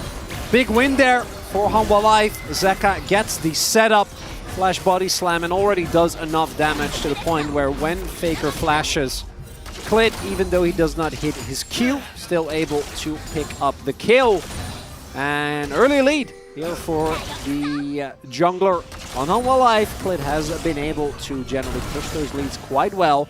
Also, no flash available on Faker, going to reduce the aggressive potential of that Ahri in some possible skirmishes around either the first Drake or the Herald. Indeed. A back timer going to be taken here for Kingan. Was pushed out by the Scion. Nice play. I'm just going to go back and, you know, put some more things together. Actually decides not to. He can, of course, just build them himself, and will start doing that right here, as we can see. What is he crafting? There it is. Balmy Cinder. Put together very nicely. As we're going to check this one out one more time. And Zekka going for E into Flash. Gets all his damage off, had the W primed already, and now all right. Zeus. All the Forge God going to come through here as Zeus is at least able to drive the train all the way towards these minions. Going to be able to take it out. That is the coolest way to proxy a minion wave I have ever seen. Oh dear. He needs to die. He does. He does. Scion generally can be trusted to do this. Oh my god, he's fine! That's okay. Oh, that's actually just the coolest way out I've ever seen. Look at how much time he wasted for this Zerayumi. That's a full minion wave they are not going to get, and that's a plate they cannot defend. Gumayushi's got the best guns. I said plate, I meant 2 plates. Oh my goodness. You know what the best part is about that? On the day that Laura joins, we get not only some French fans, but that was straight out of the Bowser's playbook. Oh yeah. Straight to tier 2, gets the minion wave, and gets the execute. And obviously Viper trying to get the kill went over, but that gave all the time to Guma, as you were pointing out. And now T1 turning that gank around and actually getting themselves a huge lead on this Aphelios. Just gigantic. Viper is going to be able to get over here, and the turret isn't dead, I guess, but that's the only good news, really, is Gumushi taking a lot of damage here. Viper doing a great job pressuring him away. Campfire not quite enough to win out on that one. So some aggression. Let's have the Berserker's Greaves. We'll see whether Viper goes for the same build yet again. I imagine he did it on purpose, you know, obviously has been working in scrims and things like that. Okay, not going to be able to find the cube as Gravitum going to be cleansed as Viper can skate out of this one at any time. We'll see when he's actually going to press that button. He may have actually used the dash a little bit earlier on, but is just going to move back towards Clid and will be able to keep himself alive. But still, does have the cleanse on cooldown now. Yeah, this is something that Oaks was talking about during the desk. I think Viper is going to go again for the crit build because he has gone Sorcery second. In the previous game, he went Ingenious Hunter and another Domination Rune. I'm not 100% sure. I think it might have been Zombie Ward. But, and then went obviously for crit build, didn't get a lot of value out of that. And with Sorcery, I'd imagine that he's going to go for crit again, just switching up his secondary runes to try and get a little bit more value out of them. As Clid going to take the opportunity and pick himself up a free red buff. Yep, grabs his control ward as well. Bit of extra money here, some value for the Viego. Kha'Zix still slinking around his jungle, has the Umbral Glaive extraordinarily early. And we haven't actually seen this rushed on Kha'Zix quite as much as we did in the past, but still does have a heck of a lot of value. Knock-up going to come down here as, yes, buttons are being pressed in the top lane, guys. Not a whole lot is going to come of it. Yeah, Fusion's Market being used by Owner there. This is basically one of the best case scenarios. Getting access to a lethality spike very early on. We saw there when we left at the gold. Is still behind Clit, and it's about 300 because Clit is up a kill. So makes a ton of sense. Owner getting a loan, so gonna be very strong for this moment. Wonder if he'll actually be able to utilize it, but T1 picks up the Dragon as well a few minutes ago, and should have an opportunity to contest heavily as well as... Oh, Clit. This is dangerous. But Harry has to be ulti. here. Yeah, Clid's going to get spotted. He slinks in, gets pushed back there. Gravitum has been armed. Clid, he may need to ult to try and get out of this one, but no, he is just going to be able to walk it off. Should be fine, as, yep, Owner with the Rift Herald. He can just come around and drop that if he would like to, but maybe they don't even need to. Maybe they could use it in a different lane, because this turret is on its last legs, and it's 10 minutes. But they could also increase the tempo and just throw it down anyway, as Viper sticks around for a moment, but he will have to leave. As speaking of, okay, the train is going to arrive, but thankfully, Viper does just skate his way out, so isn't going to die to it. Still, that is going to guarantee the turret, and T1 have so much control of this game. And this time around, it's Kingen. Unlike the Jax in the previous game, where you're going to feel great, it's Ornn, so it's kind of whatever. And then also Zeus has teleport, so he's able to teleport back. So Hanwha Life get a little bit of a trade back, but not going to feel great about it. Fortunately for Kingen, that is the goal that he needs to finish Sunfire.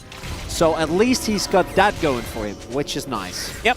Got himself an item completion, and honestly, I mean, it's not as bad as it was in Game 2, Chronicler, so there is at least that. I'm still scratching my head, because this was the intentional red side selection, and I do think that Hanwha Life's draft is a lot better. They have made the adaptation and the improvement, but we're seeing that the Milio Aphelios is still just doing the things that it wants to do, and Viper is going for the Trinity Force. Yeah, I was about to say, that is nice. We do like that. Will mean that the health will be a little bit lower than when the resolve tree is picked, obviously, but still going to be a lot tankier than the previous game. And is Kingen gonna be okay? Yeah, he's on. He's fine. Okay. He's I don't know about his turret though. That yeah. I'd say his turret will not be. Gumayusi is just having the greatest time ever on this Aphelios right now, as it's going to get pushed back. Not a whole lot they can do about it. Campfire set up. There's HLE as well, as Viper and Life are going to move their way in. Owner over to the side. They're not able to finish off the turret just yet, but man, they are just rolling in plates. Zeka here on the bottom side does grab a couple himself as Viper moves back towards mid, where another minion wave is crashing forward, and honestly, the amount of just dictating the map rotations that T1 are doing right now is pretty absurd. However, I mean, at least Zeka is getting some free time. Yeah, and Zeka really needs it, right? Has actually been put behind, even though the early gank worked out. It was Clit getting the kill, and Zeka has been struggling when it comes to picking up CS. So picking up a few plates, left and right, is really going to help him stay even with Faker. Faker just teleporting towards the bottom half of the map, and secondary Drake, or the Hex Stack, is available here. It's at T1 up to 2. There are a lot of weaker Drakes still in the rotation for the Soul and the Rift. So we'll see which one it ends up being. Yeah, we are desperately praying for a Cloud Soul. Not a whole lot of better options. As Owner has started this one up. Clid was in his mist for a few moments. Oh, look at the TP from Zeka. Yeah. That's a deep one. angle. That is very, very deep. He's looking for it. Drake's gone, though. Yeah, are we actually going to be able to find anything to actually fight for, as Kingen's going to have his ram denied? Zeka also trying to move over here. Clid looking for Faker, but he has Spirit Rush. He's going to be absolutely fine, and it is just Drake being taken. Honestly, not anything else to really worry about, and then the Scion is just going to unstoppably onslaught away. Okay, Hanwha Life Esports maybe feeling a bit of the fatigue. It's very late here. But I don't think that the decision-making has been anywhere near as crisp as it was in game number 1. Crucially there, if Kingen actually is able to get his ultimate off, we might have a very different story, right? Zeka might make his way into the back line. They actually get a fight, because I do think that as everyone on T1 is kind of in the river there, if you can start a fight and Zeka gets a big flank, gets an ultimate off just after he's finished his Everfrost, like, that's awesome. Like, you can win a fight off of that, you can retake tempo, but it is as easy for Guma as just autoing him and then activating his Gravitum, and then that was the end of it. And without the Ornn ultimate, no guaranteed engage. Zeka arrives when everyone but Faker has already left, and Faker obviously being Ahri, they easily get out. And now, Hanwha Life have an incredibly strong team fight. And they have Ornn, they have Zeri, there is so much power for them, but they take a fight here and they don't win, they might be in deep trouble. No call of the Forge Guard. Once again, the objective is extraordinarily low and taken here by Owner. He selects the Eye as Ornn is going to run away. Viper trying to get some damage in here as Zeka seems to be the target, able to body slam away though. And Hanwha Life Esports just watching as things get taken from them, I guess. But that's better than the alternative, which was hard force a fight there, lose, and then lose your mid turret, lose your top lane turret, and from there probably lose the game. It's really tough, right? Because looking at your team comp, you have so much confidence going forward, going into the late game, when Ornn starts to give up his upgrades, when Viper finishes Runans, but you do need a base. You do need a decent amount of movement space on the map. And with how T1 have been playing, I don't know if you're really going to get that. Another Herald should surely mean that mid lane turret goes down, which is going to mean so much more control. And particularly on an Ocean Rift, with a Kha'Zix, losing control of the map is really, really rough. Right? Between Faker and Owner, you can't walk up anywhere. You're not going to be able to contest objectives, and Ocean isn't the best Rift, or the best Soul, but T1 will still take it. You don't hold them back. Yep, certainly have a lot of brushes to play around with as well. Kind of a buff to Kha'Zix with how he kind of works, wanting to slink in and out. But not exactly going to be game-changing. 3,000 gold, and like you were talking about, Ocean Soul on the cards. T1 just needing to stack up a couple more. If Hanwha Life Esports get 4 Ocean Drakes, though, like, my goodness, that will make Zeri completely impossible to deal with. That is a long time in the future and will require a lot of things to go right here for Viper. As Owner is going to get barreled as he's off towards the side. Hanwha Life, once again, watching as one of their things is going to die. And now Kingen, now going to press the Ornn Horn, looks for the opportunity, doesn't really find anyone with it, just trying to play defensively as he can. Zeus in trouble, but he just ults away. There he goes, and he'll be A-okay. And in the end, T1, they just grab more stuff and get a few cooldowns out of Hanwha Life Esports, and then they're just happy. Only Ghost invested from Guma there. When you look at the summoners on the opposing end, Viper, Cleanse, and Life Heal used. A lot of ultimates across the board, but those should be mostly up when the next fight rolls around. And this is where the early Dragon second really pays off, and where I think we see... It's so interesting with Milio, because when it comes to like looking broken, K'Sante and Zeri, it's very in your face. Yeah, you know. Right? Like, you're watching it happen and you're like, what? How? Why? How is this allowed? As see here, the ultimate from Kingen attempts to catch out Faker, went in aggressively there, but he is able to get away. No other CC lands on him. And as a result, the only one that gets chunked down is Zeus. He's able to ult out just fine, being unstoppable, and that's the end of the play. Yep. But as I was saying, with K'Sante, like, after that previous game, like, okay, we're banning this, 100%. But Milio, it feels a lot more insidious. A player like Keria, very often, even on things like Kenj, we talk about him being flashy. Yeah. Milio just is not that champion at all. Oh, might have cursed him. Oh, was pretty flashy there. Don't look at me like that. I had to say it. It was, yeah, I guess. Hey, couldn't be more silver platter, okay? You're right. It was good comedic time. Thank you. I'm just... Yeah, no, I'd be disappointed as well, but it had to happen. It had to happen. You had to do it to him. I did. Well, we'll see whether Hanwha Life can grab this Drake. As you can see, T1 not wanting to give it up. Great Charm is going to connect there, as immediately you've got Zeka being taken out. It's Owner that gets that kill, as now Viper just desperately trying to get himself out. They should be able to utilize the ult in order to do so. And they will be able to escape. Holding onto the flash as well there for Viper is certainly good news also. So they sacrifice their Gragas and will be able to deny the dragon stacking here for T1. Just hold on.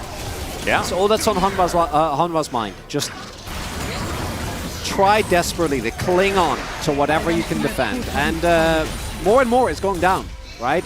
Crucially, Hanwha Life got the dragon, which buys them, in theory, 10 extra minutes before a soul can come through.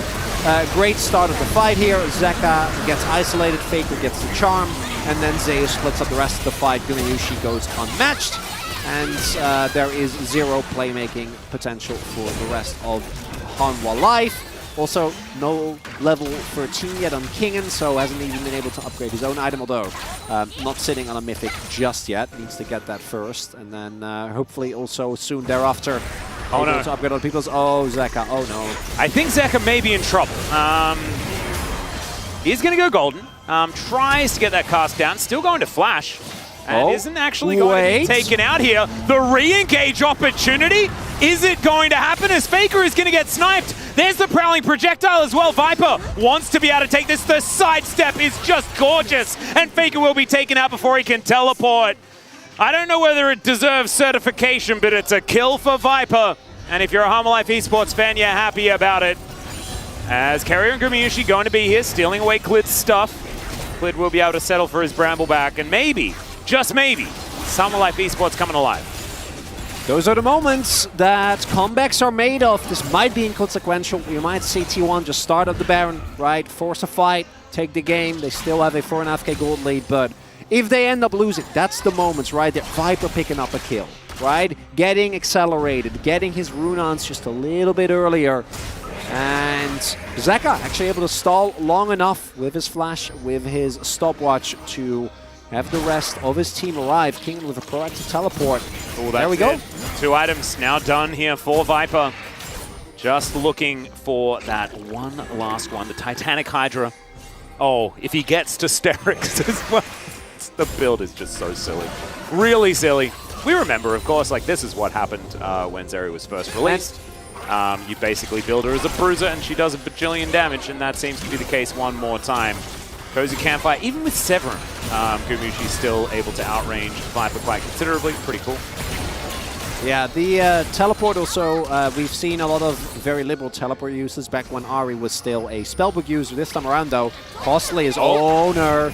Okay, he is just going to be able to hit him with a W there. And now teleport onto the Baron. There we go. Kingen isn't here, and he doesn't have TP available. And, well, I mean, I've seen this movie before, and you're going to see that they do get vision of this one. Faker is off to the side, finds the charm onto Klid. The Baron isn't dead just yet, though. He's looking to try and get in, but it's not. Oh, he almost gets it, but it's going to be secured by Ona. They take down Klid as well, as now Viper is going to get charmed. It didn't really seem that noticeable because, of course, he's still going to be walking the same direction, but, oh, man, that is a scary moment, but one that T1 are able to capitalize on nicely, and maybe because of game number 1, I was too scared. Well, I'd love to see a slowed down replay, because I'm not sure if Klid actually had a moment, or if it was like a scenario where he's like getting into the pit by the time the Baron went down. Was definitely very close, but going to be a big win for T1, because if you lose that Baron and Hanwha Life get the stall for like an extra couple of minutes, again, you didn't get the Dragon before, so you're not sitting on Soul Point. It would be a very tough time. Faker just out of vision here. Knock up from Zeus, but Klid still makes his way into the pit. Actually had an opportunity. Yeah. So that was a straight up flip.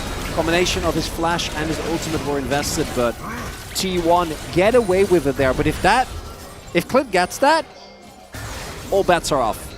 There is still a very fat Aphelios here, so it's not like it's a guaranteed win, but the things I've seen from Zeri Yumi have scarred me irreparably.